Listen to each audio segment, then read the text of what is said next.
قارئة الكف.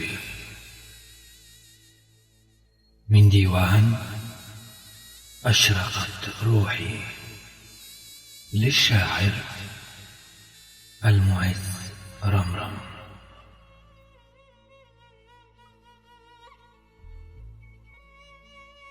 قارئة الكف. أخذت كفي تقرأه،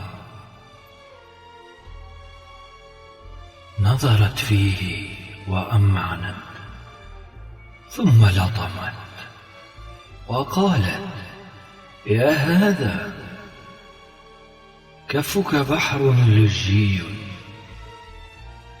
بل بحور، متلاطم الأمواج على صخور.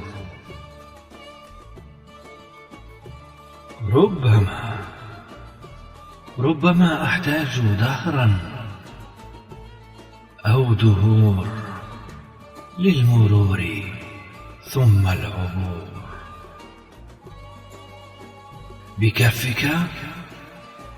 بكفك قصة حب وهيام، مرت عليها سنين وأعوام. تسهر وحيدا والناس نيام. كفك يا هذا يحمل كل الحزن والآلام، حطام وبقايا من إنسان. فمشوارك مرير يا هذا، وأرجو أن تتحقق الأحلام. بكفك خط مبهم تتخلله شكوك الظنون والأوهام. فكفك عالم ملء بالأحزان،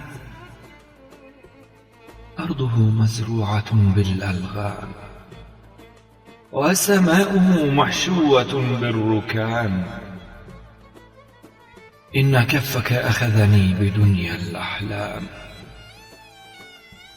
قاس ولكنه يزخر بالوئام.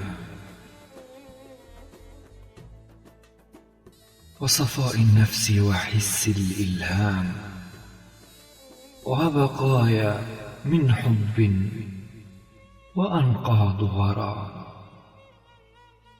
أضغاث أحلام، كوابيس وأوهام.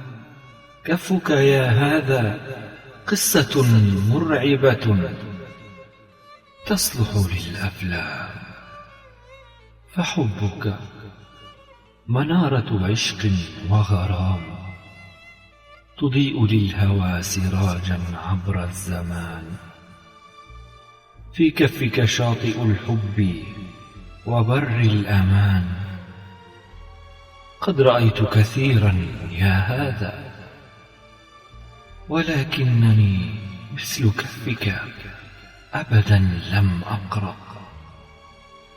فكفك يا هذا كون ثائر وعالم مجنون، وقدرك يا هذا أن تظل أسير هواك المحموم.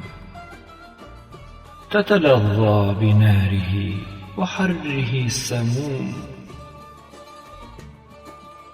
ما عدت قادرة، فامضي عني. قد أعدت إلي بعضا من شجون وبقايا أحلام، قد مضت لم تدوم. فمضيت عنها متلبدة سمائي بالغيوم. قارئة الكف. بقلم الشاعر المعز رمرم. إلقاء الكاتب وجيه الأطرش.